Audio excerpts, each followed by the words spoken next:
Daily life ng Syagala. Pagkatapos magluto, maghugas, magbalik na naman ang mga gamit sa cabinet. Yan lang, everyday, daily work.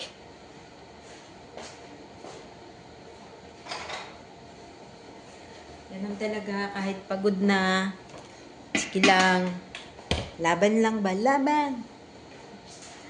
Huwag kang sumuko. Kasi ganun talaga yung papel natin bilang isang OFW. Kahit na mahirap, kahit pagod, patuloy lang sa pagsisikap. Kahit minsan nakaramdam ka na ng karamdam ng kumbaga walang gana ng bumangon sa umaga, masakit na yung katawan, parang halos gusto mo na lang matulog, magpahinga, pero hindi pwede, kailangan bumangon. Kahit masamang pakiramdam, gawin lang natin yung ating mga tungkulin bilang isang kasambahay. Mahirap. Kasi dati pinag-aaral, hindi pumapasok sa school. Naalala ko, mga kapatid ko, niyayaya ko pa, hindi na tayo papasok sa school. Mag-ano na lang tayo, akit tayo ng bayabas, mamayabas. Kaya yan tuloy. Ito yung napala. Ayan. Hindi nagkukuskus ng kubet.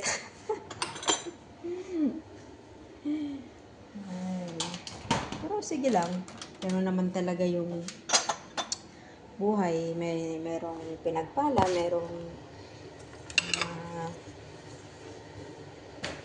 mayroong siniswerte, mayroong hindi. Pero kung ano man ang sitwasyon natin ngayon, patuloy lang din. Kasi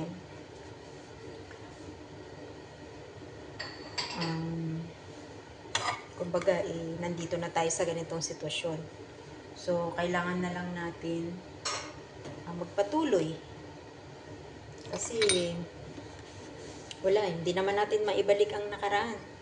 Hindi naman tayo pwedeng mag-aral ng grade 1, grade 6 hanggang high school, hanggang college. O pwede pa naman, kaya lang, pero parang kumbaga huli na. Kumbaga kumikita na tayo ng pera. So ang gagawin na lang natin is mag-ipon para makapagpundar ng mga negosyo pag-uwi ng Pinas.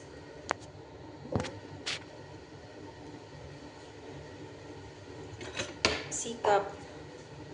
Kailangan talaga mag-ipon talaga tayo. Kasi hindi naman tayo habang buhay nandito sa ibang bansa. Kung malaki ang sweldo, hindi swerte, diba? Tsaka yung mabait si amo, swerte. Kung hindi naman mabait si amo, ay medyo swerte lang. At least tayo nandito na tayo sa ibang bansa. Kasi yung iba, nahirapan na talaga na mag-alis.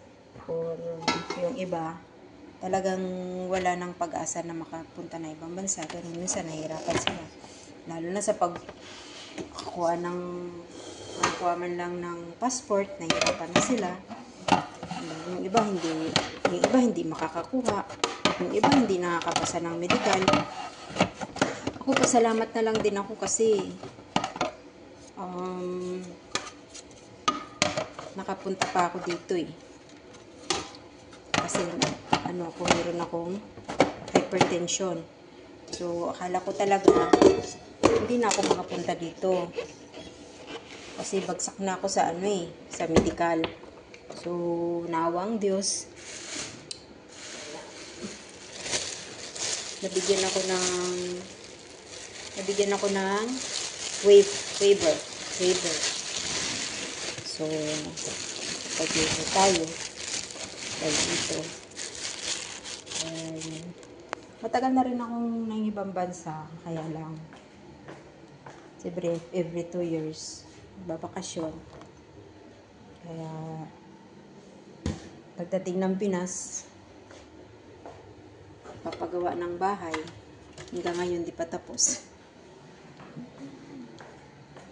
Pero ayan, sige lang, tuloy lang, hanggat kaya pa. Tsaka magplano, di ba? Mas maganda talaga pag may plano tayo. Wag lahat ibuhos sa pamilya ba yung mga pera na pinapadala. Kailangan may naitatabi tayo para sa ating sarili sa pag-uwi natin. Sa Pinas nga wala tayo excuse me. Sa Pinas nga, 'di ba, konti lang yung kung magkano lang yung kikitain natin. Napagkakasya naman. Samantalang dito, pag nandito tayo sa ibang bansa, ang laki na ng kinikita natin. Wala pa rin naiipon. So, dapat maglaan din tayo para sa sarili na. Dati hindi ako nag-iipon. Katwiran ko kasi nandito ako para magtrabaho, para maibigay ko yung gusto ng mga anak ko. Pero bandang huli, parang wala ding naipon. Walang napundar kasi syempre pera madaling maubos. Kaya dapat talaga mag-ipon, tsaka kailangan mag-invest ng kung ano. Kaya magpatayo ng bahay tapos paupahan. Diba? At least kung makauwi man ako, or kung sino man, diba? Kung may maupahan ka, kung may pinapaupahan ka, at least kung hindi ka na magtrabaho, at least may monthly, ka na, kumbaga tinatanggap na monthly. Ganun. Kaya, tsaga lang din. Sabi ko nga noon ay pagkatapos ko nito, hindi na ako babalik ng ibang bansa. Hindi na ako mag-abroad. Pero pagdating ng Pilipinas, mga ilang buwan, umabot din ng 1 taon or 2 taon ako na sa Pinas. Pero, hindi yung negosyo ko ba? Nag-negosyo ako. Hindi success yung negosyo. So, balik na naman. Nag-iipon na naman para sa pagnegosyo na naman ulit. Sakali na magtatagumpay. Kaya, yun. Kaya, tiis, tiyaga lang. Tiis, tiyaga, sikap, tsaka pakikisama sa mga kasama sa bahay, kay amo, makipagplastikan na lang kahit nagagalit na. Kahit nainis ka na sa kanya. Hi madam, nakangiti pa din pero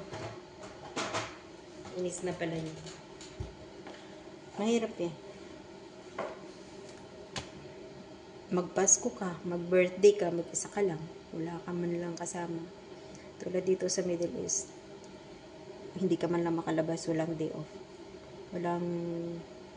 Kahit pupunta ka lang sa Bacala, hindi ka makapunta, bawal. Natatakot sila na kung ano man mangyari sa iyo sa labas, tatakot sila. So, walang day off, walang labas. Okay na rin kasi tipid. Hindi makakagastos. Yun lang, hindi ka makagala. Makakalabas ka lang pag kasama mo din sila, pero bihira.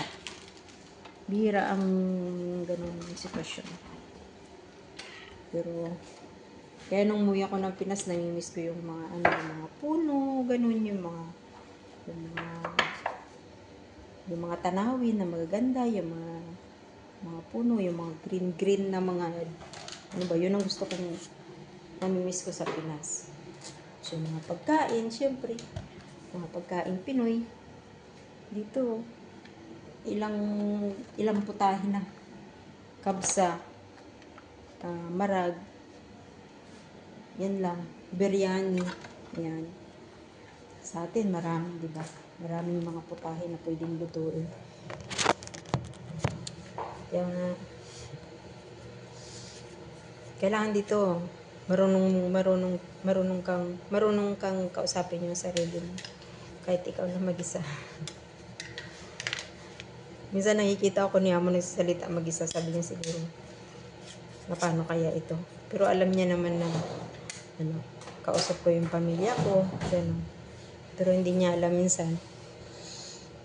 Nagayaw-yaw na ba?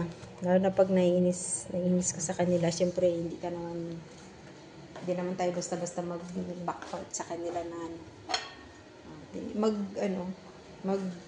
salita na lang mag-isa. Magrereklamong mag-isa. Kahit hindi nila narinig. Mahirap kasi hindi mailabas yung sama ng loob mo. Tapos bihira ka lang makatanggap ng